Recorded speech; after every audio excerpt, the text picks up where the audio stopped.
Hey guys, Aaron Cybertron Zeng here, and today I'm back with another episode of Road to Ranked, where I climb the VGC 16 ladder and provide live commentary as I go. Sorry I missed out on an upload yesterday and that this one is pretty late. I honestly just needed a little bit of time off of YouTube to focus on some other things, but I am back. That was just a quick short break. Unfortunately, BattleSpot is actually getting rid of VGC 16 rules for the special ladder, so this is actually going to be the last couple of days of Road to Ranked, which is super sad, but I'm going to try to still keep up the content. Showdown, Throwdown, maybe make an appearance once again, since that seems like the best way to do content, but also maybe best of threes against top players that I'll seek out for. But if you have any recommendations for last kind of minute teams that you maybe want to see, I'll try my best to get them in game. No promises though. I just want to, have some fun with these last couple of episodes. Truly is a shame that BattleSpot is taking down VGC 16 rules, as especially with the World Championships coming up. It's just a big bummer, but it is what it is. So I'm still going to use Ramos's team. If you guys haven't seen the last episode, it was a pretty fun collaboration with Aaron Trailer, who got second at US Nationals. So if you've not seen that, definitely check it out. Unfortunately, it wasn't like the best of qualities in terms of audio being a little bit choppy here and there, and just not the most well edited videos. I do want to apologize for that, but hopefully the future collaborations are pretty good. Still a lot of fun. We get to face against some pretty crazy shenanigans. Also just wanted to honestly take a moment and give you guys a quick thank you message. Pretty surreal for me. Today I was on the subway on the ride home from work with a friend, and there was a fan. He contacted me later on Twitter and said we were on the same subway car, and that already blew my mind. And then on the bus ride home, there was another fan sitting right behind me, and we had an amazing conversation about Pokemon Go and VGC. And to me, I don't really see my fans as fans. I just see you guys as normal people and friends, and you guys are awesome. So thank you so much. It's surreal that I've been playing competitive VGC for this long, and that I've been able to do all these things for Pokemon. And there's so much more I want to do, but none of these opportunities would be possible because, or none of these opportunities would be possible without you guys. So thank you guys for supporting me every step of the way, whether you've been here from the start or whether you're new. And let's just keep this going. I mean, Pokemon's honestly amazing. It connects us to so many people, and I'm getting a little bit corny here, but it honestly is true. And it was just surreal for me, honestly, having those moments. So yeah, that's my little spiel, but it's awesome. And if you're ever in the New York City area and you happen to bump into me, definitely come and say hello. I love talking about anything. Always open for conversations. But we're actually gonna find Zog from England with a rating of 1688. It should be exciting since Zog actually got top 8 at Worlds back in 2011. Zog running a team of Kangaskhan, Weavile, Xerneas, Salamence, Gengar, and Groudon. I believe Zog's also qualified for Day 1 of Worlds this year, so should be a fun one. Let's see, a pretty standard looking team, but Groudon and, Weavile and Gengar on this team comp is pretty interesting because we normally see stuff like Smeargle and Thundurus. So Ho is definitely going to be really good here if it can avoid taking too much damage too quickly. Mawile still solid. My own Weavile could be worth bringing. Once again, it's like Cresselia, I don't think has seen any usage on this team because the offensive core is just so strong. Let's see. I mean, I love leading Mawile Ho, and I don't think I'm going to deviate from that on this one. I'm going to just go Ludi or Qualza again. Like, that core is just so strong. Weavile here is a little bit scary to bring because my opponent does have Kangaskhan, and Kangaskhan can just instantly one-hit KO it with a fighting type attack, or a normal type attack. But we're going to get into this episode. As always, if you enjoy Road to Rank, please show support by leaving a like in the video. I'd really appreciate it, especially as we are coming, sadly, to the end of Road to Rank VGC 2016. But, like I said, don't fret, still going to plan out other content to make. But we're going to get into this battle. So I'm going to lead with my Ho and Mawile leads. Of course, we're using Ramos's team. Thank you to him for allowing me to use it, as we see Weavile and Groudon come out from Zog's end. So, okay trade-off here. I mean, I get the Intimidate off, but Groudon obviously puts on a lot of pressure, and I fear that he's going to be Special Groudon. That would be bad. If it's Special Groudon, then I'm actually in a lot of trouble. But I'm not sure what else. I mean, maybe I could have let Weavile to go for the fake out in the Tailwind play. Man, I really hope it's not Eruption Groudon. Fast Eruption Groudon.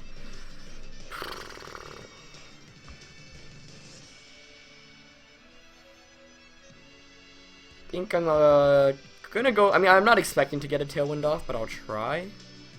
And switch into Ludi because I need Mawile to beat my opponent's. If I beat Groudon, then Mawile beats everything else on Zog's team. So I'll bring Ludicolo. Suspect maybe Fake Out onto Ho-Oh and a Fire type attack. Yep. Oh, it's Life Orb. Interesting. He's fast. That's not good. Fast and Eruption.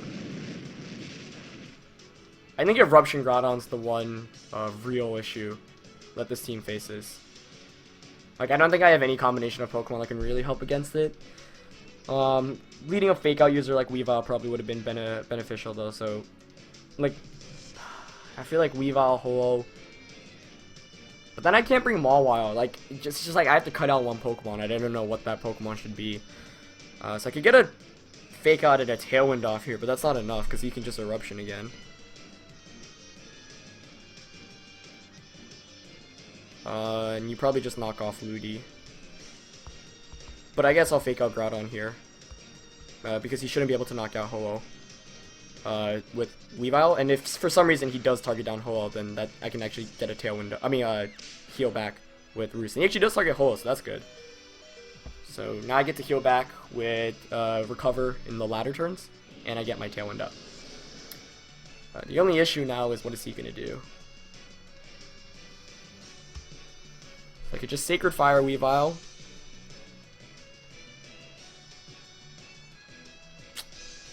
Could also Brave Bird Grass Knot Groudon. But I think if you're him, you just attack. But if he has Feint, that's the other concern, because Feint Life Orb might knock out my Ho-Oh.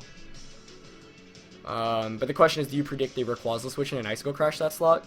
Which is probably what I would do. Tough call. I think I'm going to try to prioritize knocking out Groudon here. But no, Weavile, yeah, that was bad. Weavile's probably faster. Let's see if he has Feint. Yeah, he does. That's not good. Oh, but I actually survived. Wow. Can I knock him out with the combination of Brave Bird and Grass Knot, though?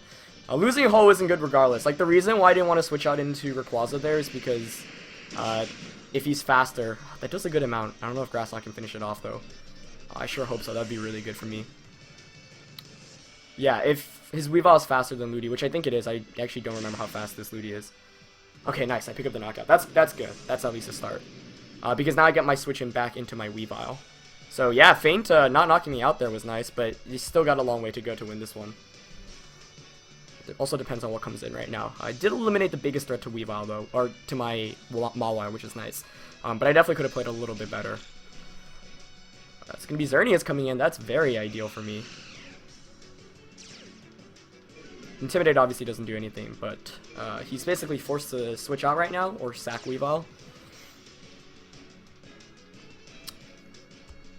I think if you're him here, you protect your Xerneas. Protect Xerneas, and knock off Ludicolo. And if his last Pokemon's Kangaskhan, I don't want him to get the free switch into Kangaskhan, because then he could fake out. So I think I'm actually going to go straight for an Iron Head. And a Scald, in case he switches out into King. But he doesn't switch out. Okay. So let's see if he protects Xerneas. If not, then I could pick up a knockout, which would be phenomenal. But yeah, he's going to protect. But that's fine. I don't want to knock out Weavile because it actually allows him a free switch in. And if Kangaskhan's in the back, then it gives him the opportunity to make fake out plays. So knockout's going to knock off, excuse me, is going to knock out my Ludicolo. But I'm actually okay with that. I wonder if he's in Extreme Speed KR range. That's the other question. Because now I get to bring in Rayquaza. So I could protect Iron Head. But he could have... Oh, he has Feint. And he should Feint here. In my opinion. So it's going to be a one-on-one probably against what's in the back. But Mawile beats both Salamence and Kangaskhan unless he's got a fire type attack. So I think I'm just going to Iron Head Extreme Speed here. Oh, but if he has Mence, you could get the Intimidate off.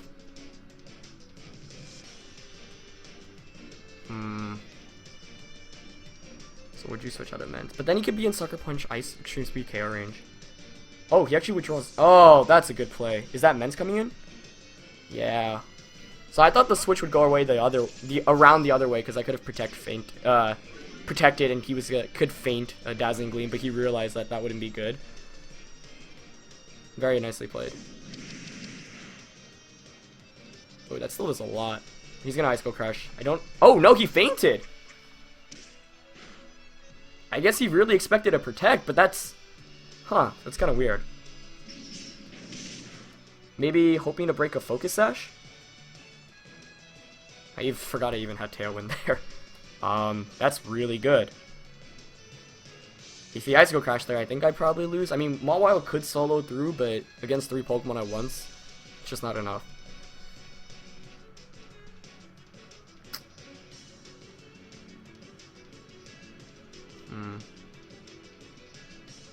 So Mawile, you know, still looking pretty good. He obviously can just avoid my sucker punches. Like, I fear the substitute right now.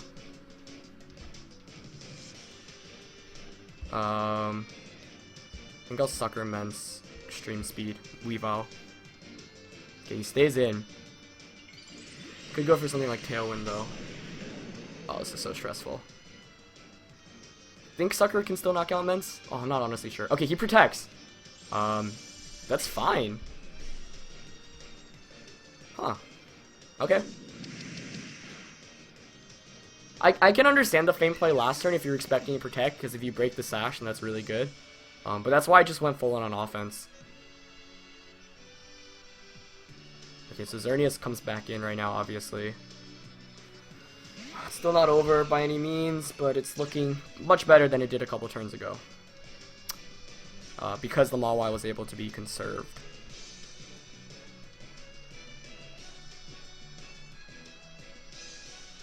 I don't want to choke this one out, though.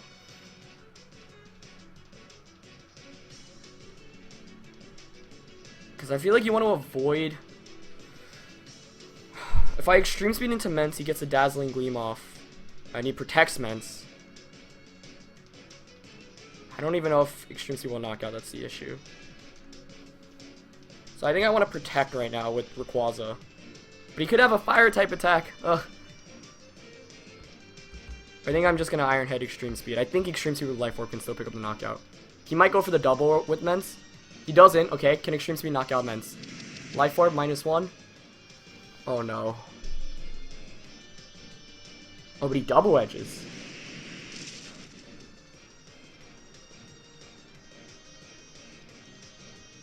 Is he Dazzling Gleaming here? Probably. Yeah. Should I have protected? Iron Head's not gonna do enough. I don't think Iron Head Sucker Punch does enough.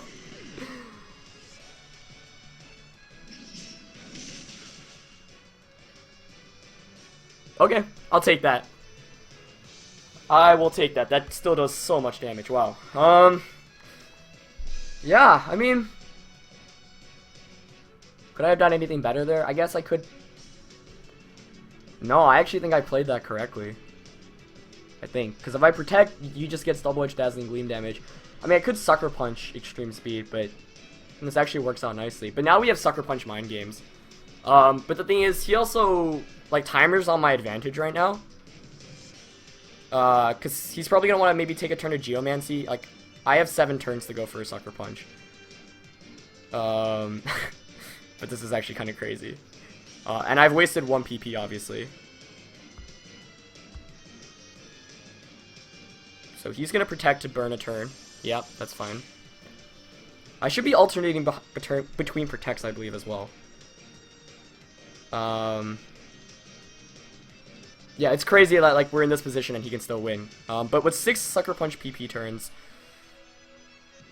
if I protect here... Yeah, if I just alternate between Protect and Sucker Punch, I win, even if he Geomancies. Because I win on HP, I believe. So Timer being a win condition, I'm going to keep that in mind, because the odds are obviously in my favor, right? Like, if I just Sucker Punch 6 times in a row, chances are I'm going to get it off, but I'm going to maximize my probability right now, just because, you know, Timer's a win condition, obviously, and something like this where it comes to mind games, like, I'll give myself the advantages that I can get. So I'm going to protect here, because I don't want to lose Sucker Punch PP too quickly. Let's see if he did go for a Geomancy, or whether he actually just attacked. Probably Geomancy, I would think. Oh, he actually did just attack.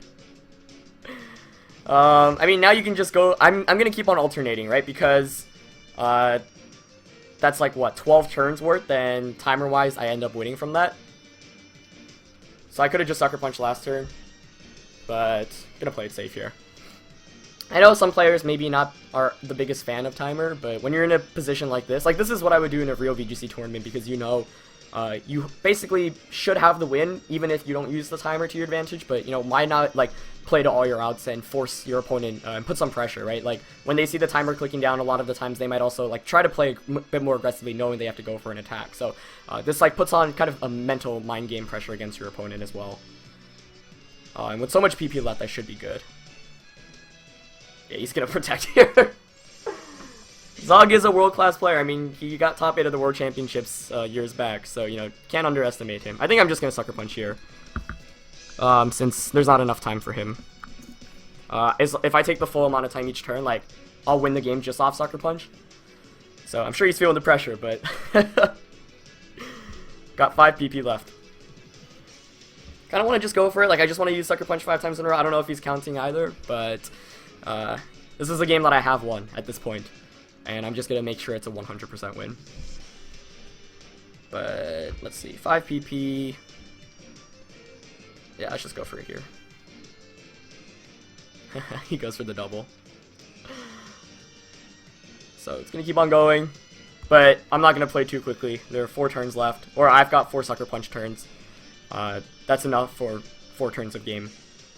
So, in positions like this, basically, if you're the opponent, you want to hope that they mess up and eventually go for an Iron Head or play rough out of fear. But with Sucker Punch having 8 PP and timer, like I said, being this low, I know that I just need to Sucker Punch the next 4 turns. And if he doesn't attack, then I win. And if he does attack, then I win as well. So as long as, you know, I make sure there's enough time, adequate time, then I should be good. Surprised he hasn't gone for a Geomancy, honestly, but I guess at this point there's not much need, right? Like, alternating between protects is basically what you need. But, you know, he at this point is hoping for a choke, and at this point, you know, I'm not going to give that to him. So let's just go again. He's going to protect again. Fun. But with 3 PP left, I still have got 3 more turns. So I'm not going to give it to him. But I'm really surprised, like, he went for the Moonblast right away. But sometimes during those mind games, where it's like, okay, I'm just going to go for it. If for some reason he messes up, then he's going to win. So, I don't know, when you're in positions like this, you can easily choke it out. I've seen so many players actually do it, so this is where, you know, how you can win the game 100% of the time when you're in this position, because timer being a win condition as well, you know, you have to use that to your advantage. Otherwise, I'd probably play a little bit more aggressively, like going for an Iron Head, but right now, you know, he knows that timer is a thing too. So, with that, like, once again, it's just him hoping for a choke. Like, I think he's going to Moonblast this turn, or next turn. He kind of has to, honestly. Yeah, there we go. So, anticlimactic in the end there since I end up winning, but a very good game to Zog there. Some weird plays I feel like on my end, definitely, but I ended up pulling it through. But great game to him. I mean, phenomenal player, and he definitely you know, made it really close. But I think the key turn in this game was I was able to eliminate Groudon without losing Ho-Oh, and then I was able to bring in Mawile against the Xerneas Weavile and put myself in a really good position. So from there on out, you know, put myself in a position where I could take advantage of the team matchup, because I know, you know, the reason why this team actually does pretty well against Big 6 comps, even if they're, you know, pretty different like that team, is because if you eliminate the Groudon, which is aka, you know, the biggest threat to Mawile, then you can immediately just kind of sweep through. So good game to Zog there, and once again, you know, when you're in a position like that with timer being a thing, yeah, you know, there's no reason to give up a 100% win as long as you play it safe. So some players, you know, not the biggest fan of timer, but that was a match where it's like, okay, I could probably win, or I could win guaranteed as long as I don't choke. And, you know, in the end, we didn't even need the timer to win, because eventually I did get that attack off. But, you know, the mind games are there, right? It forces the opponent to eventually go for an attack. And in the case there, you know, we didn't end up winning from timer, but Zog knew, okay, I need to hope he messes up. And since I counted my PP correctly, I knew he wouldn't be able to pull it off. But phenomenally played by him, and that was probably one of the longest games we've had in a while, this being a 19-minute episode already, so hopefully maybe a shorter match, or maybe you guys just get a longer episode for today. But good game to him, as we're going to quickly look for our second match of the day. And we're back with the second opponent of the day, Sapphire and Miku from Alaska, with a rating of 1684, running a really cool dual primal scene here. Kyogre, Groudon, Mawile, Cresselia, Jumpluff, and Bronzong. So, let's see here. The reason why this is interesting is because, like, Jumpluff is on this comp, and there's Cresselia, Bronzong, Mawile. It's like a combination of all the popular teams that have done well. Like, you know, I had Bronzong, Mawile, which, you know, Poke Alex's original team, Groudon, Kyogre, Mawile, Bronzong, but that had Mence, so this doesn't have Mence. It only has 1 Mega Evolution. And then 2 Trick Room users as well, but with the fast Jumpluff as well. Like, there's so many options, which is really cool to see. This is tricky. Ludi's really good. Holo's good. I think poor Crest is just never going to see any play on this team, honestly. Mawile Hole could still be okay, but I don't like that as much here. Weavile's tempting. Ludi? Ray? You know, Ray Ludi honestly is not bad, because I can fake out, put on a lot of offensive pressure immediately.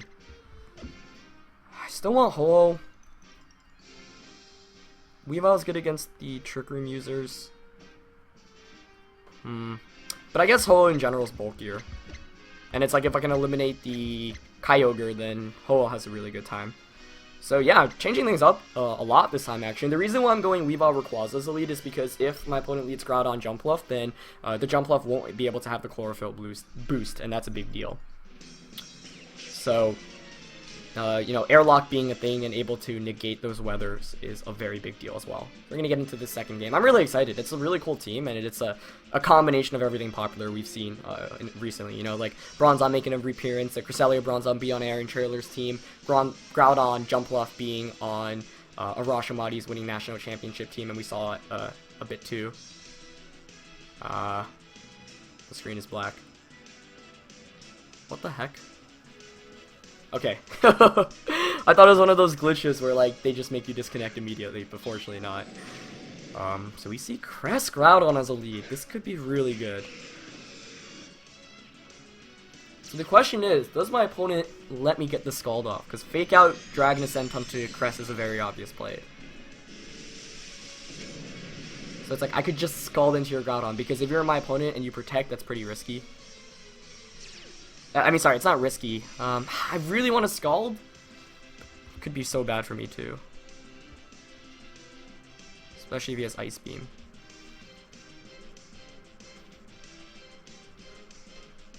But I feel like he'd really expect Fake Out Dragon Ascent. Got Mawile, Holo in the back. How much do I lose out if I Scald here? Like, if he has Ice Beam, that's really bad. Or Icy Wind, even.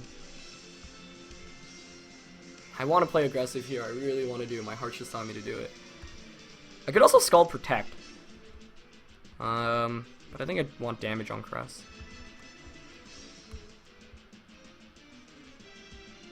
Yeah, I'm just going to Scald it. It's such an obvious move that I think my opponent won't expect it. This could be bad. But YOLO. Okay, Rayquaza protects. Does he protect Groudon? Ah. Like, the reason why I was expecting my opponent to attack there is because if I fake out Dragon Ascent your Crest, then you're in a really bad position next turn. So I thought maybe he would, you know, predict that play, but that's okay.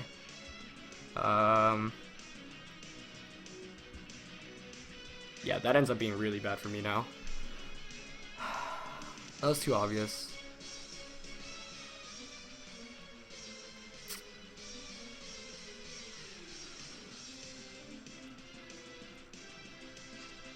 I mean, he knows the Scald threat is imminent.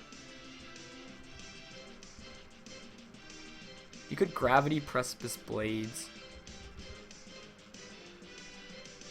I think I want to switch out into Holo and Grass Knot. Oh, but he could Fire Punch me.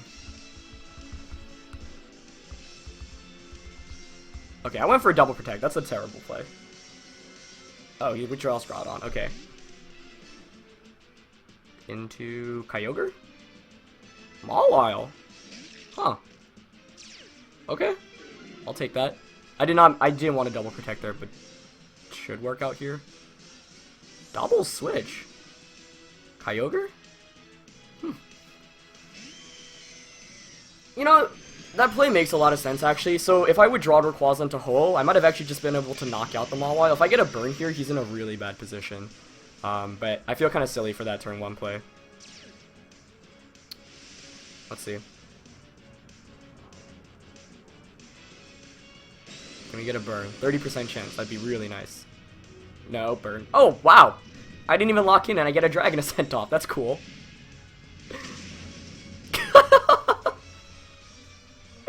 A critical hit there, unfortunately for him. I wonder if that could knock out without the crit. Okay. when you're so bad that it ends up being good. That's really good. Eliminating Mawile is a big deal. I mean, even if I didn't get that off, like I wasn't in the worst of positions, but somehow sometimes your YOLO play works out even when you don't mean it to. I'm bad, guys. What a crazy episode today.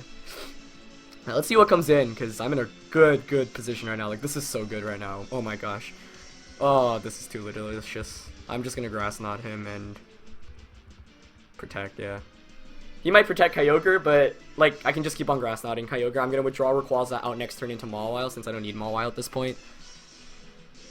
But if I just fake out Dragon Ascent the Cresselia turn 1 there, like I'm in such, I don't know, I played too aggressive. Like the reason why that's not that good of a play is because Airlock is up, so Groudon's Fire Punch shouldn't be able to knock out my Ludicolo. And fake out Dragon Ascent might even put Cresselia in Dragon Ascent KO range the next turn, even if not, like Dragon Ascent Scald KO range. But I thought like my opponent would be like, oh, it's so obvious he's gonna fake out Dragon Ascent Cresselia, because who's gonna let their Groudon out? So sometimes, you know, you want to get that extra damage off, because that's a play honestly I think I would make. Rayquaza protects here, which is also promising. Wow, and my Ludicolo is also faster under Trick Room because of Airlock. This is just like everything is going right now. He Thunders. It actually does connect with Ludi despite Airlock being up, but that's fine. I'm Assault Vested. Paralyzes me, which is fine. Skill Swap. That's interesting. Probably indicates he does not have great answers, though. So I'm just going to Grass Knot here. I'll switch out into Mawile. Yeah. So Skill Swap Trick Room... I feel like he's not going to have the Ice... Maybe Icy Wind. That would make sense. Cresselia switch out. That's even better since now I get the Intimidate off against Groudon. And the Paralysis means I can take advantage of this by switching out into Rayquaza next turn and Scalding Groudon. I honestly would prefer not to get paralyzed, but I can't complain too much. Like, I've definitely been more fortunate in this game, and it's definitely not over yet either, so I want to be careful. But Ho-Oh is a... Like, my opponent didn't have very much for Ho-Oh other than Kyogre, unless he's got Rock Slide on Groudon. If that's the case, getting Intimidate off here is huge. Yeah, no Paralysis means I just knock out Kyogre. Even without the Paralysis, like, we saw him faster. So this Ludicolo is cool, because it actually, like, screws over the dual Prime or Trick Room teams as well. So this is looking very, very promising. Especially because I can just switch Whack out into Rayquaza and now Scald the Groudon Slot. Ho should be enough to even close out the game by itself. So, hilariously enough, me timing out actually ended up securing me the win. Or not, I shouldn't say the win because I haven't won yet. But I shall Scald and definitely switch out here. I think for my opponent, you definitely have to hope for a full Paralysis right now. Maybe you protect Groudon, but if that's the case, then I can just bring in my Rayquaza, Dragon Ascent your Groudon, and then it's going to be in Sucker Punch or Brave Bird KO range. So, yeah. I think that actually happened once on Road to Rank in 2015, where I like meant to protect, or it was something with Aegislash and Hidden Power Ground. I meant to attack, and then it was against the Sylveon. Yeah, he doesn't even protect Groudon, so hoping for a full Paralysis. So, this is just becoming a slaughter. So Scald knocks out Groudon. I do feel bad, like... granted, I didn't mean to go for that double protect play. Like, I was either going to switch out or attack, as he skill swaps Rayquaza. Okay. I wonder if it has an Ice type attack, because if it did, I think it would have helped out a lot in this game. But Trick Room expires, perfect, and kind of hard since my opponent's Trick Room worked completely against him there, but kind of feel a little bit cheesed, like, because, like, Rayquaza there getting that turn when it really shouldn't have, but that's funny. The double switch play makes sense, but actually, like, oh man, that does so much. Is that not even a crit? Wow, so yeah, Fake Out Dragon Ascent definitely was the play, turn 1. I guess I underestimate how strong Rayquaza is, because, yeah, Groudon definitely can't knock me out, so I should have done that. He does have Icy Wind. So that's the other reason why I protected turn 1, because I thought, like, maybe he'd go for an Icy Wind play. Like, my other fear is, I don't even know anymore, actually. That Scald is so little, wow. I feel like Scald's burn rate is just so much lower now. I'll just let him knock out Rayquaza. Actually, I just need a Mega Evolve here, so the ice damage is decreased. So that ends up being a little bit more of a landslide game than the last one, but you know, I obviously got a crit on Mawile. I'm not sure how much that matters since it was normal form at like 40%. And even if it didn't crit, it'd be an extreme speed KO range, and then Ludi could sweep through my opponent's team. Like, that's why Ludi is so nice on this team. So Crest is going to Icy Wind once again, but with the air current being up. Wow, it actually still knocks out Rayquaza. Interesting. But I know... Oh! Right, I'm stupid. The reason why it knocks it out there is because Cresselia has airlock, which I forgot about. So I'm a noob. I am a noob confirmed in this game. But now Ho just comes out and does Ho-Oh things. But I think this matchup is pretty hard for my opponent in the first place, since there's Cresselia and there's Bronzong, and you really don't want to bring Crest Bronzong when your opponent has Weavile. Like, not like the regular Pokemon on my opponent's team, I feel like my Pokemon all countered relatively well. So my opponent, I thought, made good plays. Like, that turn 1 play made me look really dumb. But even then, like, the team matchup was just heavily favored, and because I made the call of staying in with Ludicolo, it worked out very nicely. So Brave Bird's just going to come out and finish Crest now. So good game to my opponent. A really fun episode today. That first game really definitely would have lost if I didn't get that low damage roll on Feint, and then, managed to claw it back out in the end. On the second one, kind of crazy shenanigan where I ran out of time and it actually worked out in my favor.